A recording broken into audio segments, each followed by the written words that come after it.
Dans cette vidéo, qui est vraiment une très très courte introduction, parce on peut parler des classes JavaScript pendant plusieurs vidéos, euh, ce qui est le cas dans votre cours de la session prochaine. Euh, Aujourd'hui, c'est juste de pouvoir faire une légère introduction aux classes, à quoi ça sert, qu'est-ce que c'est, comment s'en servir si vous récupérez du code qui vient de l'extérieur. Donc, si vous avez récupéré une librairie ou si vous avez récupéré un script qui est sous forme de classe, comment on peut s'en servir, comment on peut l'analyser, comprendre comment ça fonctionne. Donc, les classes, c'est quoi? Euh, c'est, je coupe sur mon code un peu.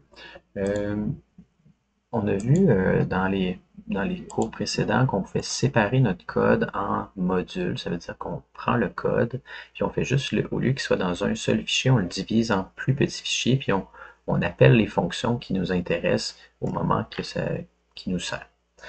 Les classes sont un peu sur le même principe, sauf que on va regrouper des fonctionnalités puis des propriétés qui vont ensemble.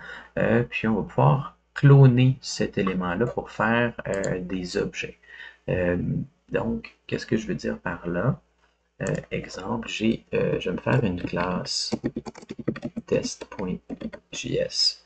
Puis, ce qu'il faut comprendre, idéalement, là, les classes vont avoir leur propre fichier, leur propre dossier pour qu'on les reconnaisse. Et on va les reconnaître aussi en mettant une majuscule devant le nom du script, tandis que tous les autres scripts dans JavaScript vont avoir une minuscule. C'est une norme qui, si vous ne le faites pas, ça ne va rien briser, mais c'est plus facile à reconnaître par la suite. Comment on écrit une classe? On va dire, on va lui mettre son nom, on met le mot-clé classe devant. Il n'y a pas d'accord, il n'y a pas de parenthèse. Puis, par exemple, je pourrais venir l'exporter par défaut test. Voilà. Ça veut dire que maintenant, cette classe-là va être utilisable ailleurs, dans un autre fichier. Ce que je pourrais faire, c'est que je pourrais lui mettre ici, on va mettre une fonction qu'on va appeler constructeur. Ça veut dire que cette fonction-là, c'est elle qui va être appelée au moment qu'on va instancier, c'est ça le terme qu'on veut mettre, mais ça serait quand on va créer une copie de test. Euh, this.nom égale okay. Alors, le principe des classes, c'est qu'on va pouvoir varier. Donc, imaginez, voyez ça comme un plan d'une maison, puis quand je vais appeler cette fonction-là, ben, je vais créer ma maison pour vrai. Ça veut dire que ça, c'est le plan, on va prévoir toutes les fonctionnalités, mais après ça, on va prévoir des variations possibles qu'on va pouvoir utiliser dans notre code. Donc, si je m'en vais à ma page à propos, je vais importer test comme ça avec ma classe.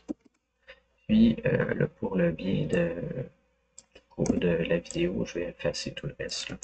Regardez juste celui-ci. Donc ici, oups, voilà. Donc, comment est-ce qu'on appelle la fonction constructeur ici d'une classe? C'est en utilisant le mot-clé new.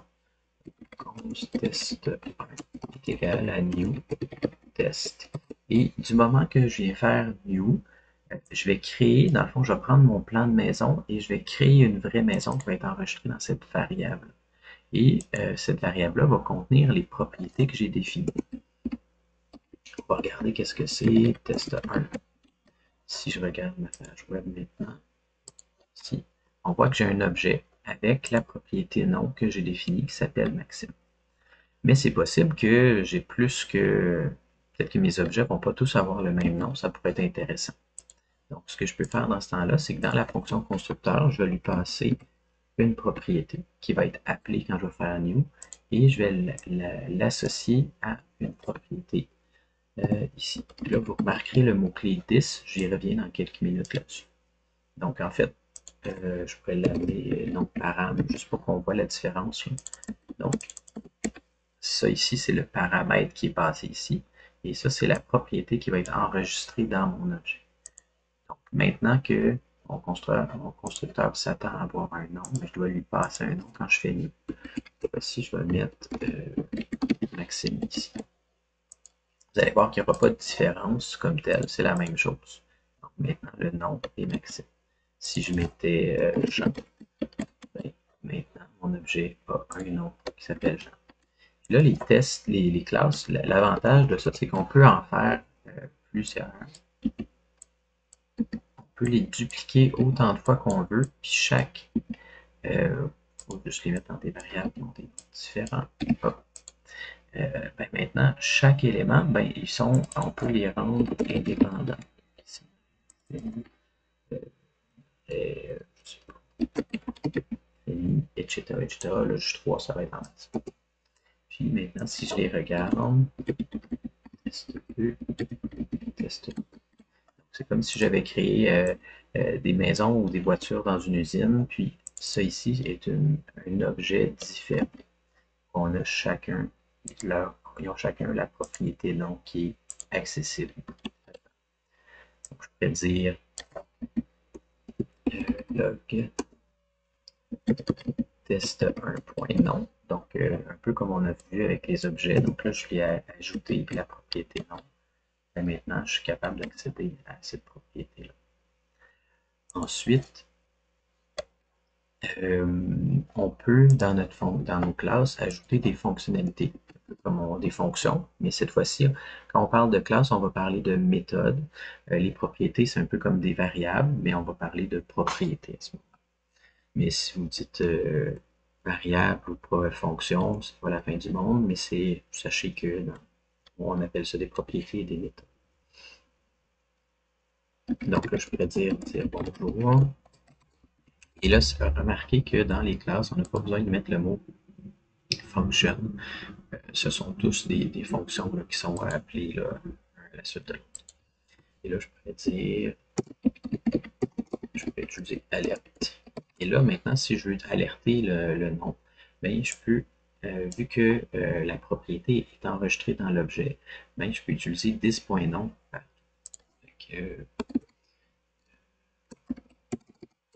Je m'appelle, je vais utiliser mes littéraux de chaîne. Et là, je peux mettre $accolade this.nom. Maintenant, ben, je peux appeler cette fonctionnalité-là à l'extérieur. Je vais dire test1.dire bonjour. Et là, je vais avoir bonjour, je m'appelle Jean. Si je mets 2, la même fonctionnalité va s'appliquer, mais c'est pas la même, c'est pas le même mot qui est enregistré dans this.nom. Cette fois-ci, ça va être Maxime. Mais la même fonctionnalité s'applique à chaque objet. Si je regarde maintenant test 1, ce que je veux. Test. Ben, on remarque que oui, j'ai Jean, mais on a une portion prototype. Et c'est là qu'on a toutes les fonctions qu'on a enregistrées dans notre classe. Donc, on a la fonction dire bonjour qui s'attend à aucun paramètre. On a la fonction constructeur qui permet de déclencher ou de créer une nouvelle instance. Puis voilà. Donc, pourquoi je vous montre ça, c'est qu'éventuellement, vous allez peut-être travailler avec des classes. Puis, ce qui est important de comprendre, c'est que quand vous avez un fichier de classe, comment on crée, comment on déclenche une classe, ben, c'est en utilisant le new pour déclencher la fonction constructeur. Puis après ça, ben, on peut l'enregistrer dans une variable si on a besoin pour utiliser les fonctionnalités de cette classe-là, comme j'ai utilisé dire bonjour. Je vais vous donner un deuxième exemple. Ici, moi j'ai une fonction, une classe qui s'appelle Scroll Animator. Cette classe-là permet, c'est moi qui l'ai inventée, je suis parti des éléments de la documentation, mais qui servent à afficher des éléments seulement quand ils sont visibles dans la zone visible de l'écran. Donc, c'est une classe qui peut être utilisée dans différents morceaux. Je pourrais cibler des paragraphes. Je pourrais cibler aussi avec un deuxième scroll animator des images, puis faire une autre, les faire apparaître dans une autre zone avec une autre façon de faire. Donc ici, ce qu'on remarque, si on analyse le code, c'est ça l'objectif de la vidéo, c'est d'être capable d'analyser une classe. On va voir, déjà c'est une classe, puis je vais m'assurer qu'elle est exportée à la fin. Oui, parfait. Je sais que je vais pouvoir l'importer dans mon code. Et là, on a une fonction constructeur, c'est celle-là qui va être appelée quand je vais avoir new. Et elle s'attend à deux paramètres. La première, c'est la zone dans laquelle on va considérer que l'élément doit être visible. Fait pour l'instant, si on lit la documentation, si on met nul comme paramètre quand on l'appelle, ben ça va prendre la fenêtre du navigateur. Si j'ai besoin que ça soit dans une zone plus courte, ben je pourrais mettre une div ou je pourrais passer un élément HTML qui est en mode défilement. Ensuite, j'aimerais target, j'aimerais les cibles des éléments, les éléments que j'aimerais vérifier. On a des options que vous pourriez modifier. Par exemple, ici, le root, c'est la zone de visibilité. C'est ça que j'ai récupéré ici. Puis, le threshold, c'est ça prend combien de pourcentage de l'élément avant de déclencher l'intersection. Ça veut dire que si en ce moment c'est 0.5, ça veut dire que 50% de l'élément doit être visible pour être considéré comme visible. Et ce bout-là, ben, c'est pour ça que j'en ai fait une classe, parce que c'est un morceau qui est plus compliqué, mais c'est un objet de JavaScript qui comporte des méthodes, qui comporte des événements, etc., qui est appelé. Et pour chacun des éléments dans mes cibles, ben, j'aimerais l'observer. Donc tout ça, l'avantage d'utiliser une classe, ben, c'est que ça vient englober du code qui est un petit peu plus compliqué. Puis là, par la suite, ben, cet événement-là, ben, pour chaque élément en intersection, je suis capable de récupérer. Est-ce que l'objet, s'il est visible, donc s'il est en intersection, ça veut dire qu'on le voit. Si je récupère la cible comme telle, puis là, ici, ben, je pourrais modifier ici. Je pourrais mettre une classe pour le faire apparaître. Je pourrais utiliser une animation. Donc, je pourrais dire élément.animate. Puis on avait vu ça dans une vidéo précédente. Je vous invite à aller voir ça. Opacity 0.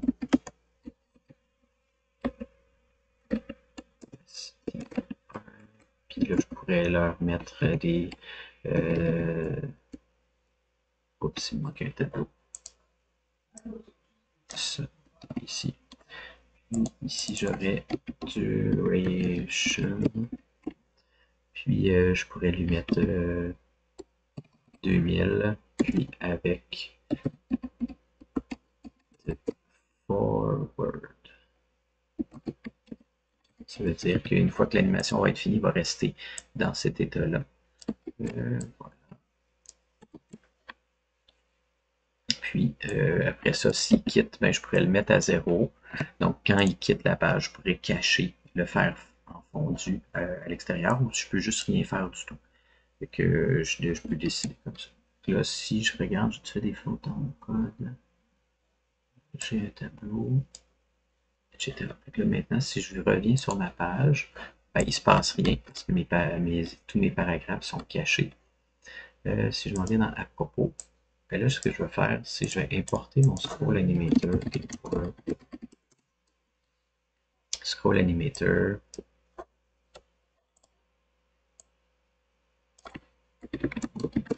Scroll animator. Ça. Et là, j'ai pas besoin de mettre une parenthèse maintenant. Et quand je fais new, ben là, on s'attend à quelque chose. Donc, c'est dans mon code, j'ai mis nul pour indiquer que c'est toute la fenêtre qui sert de zone de visibilité. Puis là, j'aurais besoin de tous mes paragraphes. Donc, j'avais sur ma page HTML selector. Je leur ai mis une classe de paragraphe comme ça. Comme ça, maintenant, je suis capable de tous les sélectionner de cette manière-là. Et là, de la même manière que tout à l'heure, en faisant new, ça déclenche ma fonction constructeur qui est en haut. Et là, tout se déclenche automatiquement, moi, dans ce code-là. Je n'ai pas de fonctionnalité supplémentaire à appeler. Tout ça est déjà,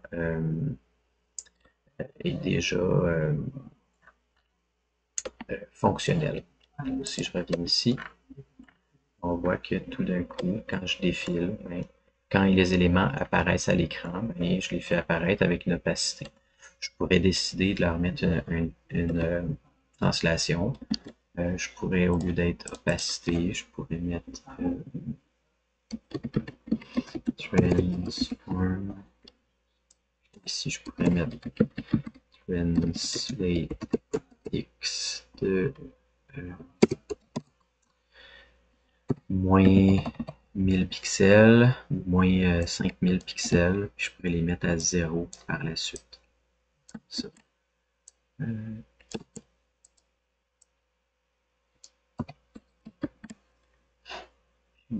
Ensuite, je peux faire l'inverse. Que si j'arrive, ce qui cache en fait. Ah oui, c'est vrai, ma translation fait qu'ils sont plus dans la zone visible, donc ils retournent par la suite. C'est vrai que les faire apparaître, c'est peut-être pas l'idéal. Les faire déplacer, c'est pas l'idéal. L'apparition, c'est un peu mieux. Faudrait que je retravaille un petit peu ça dans ma vidéo.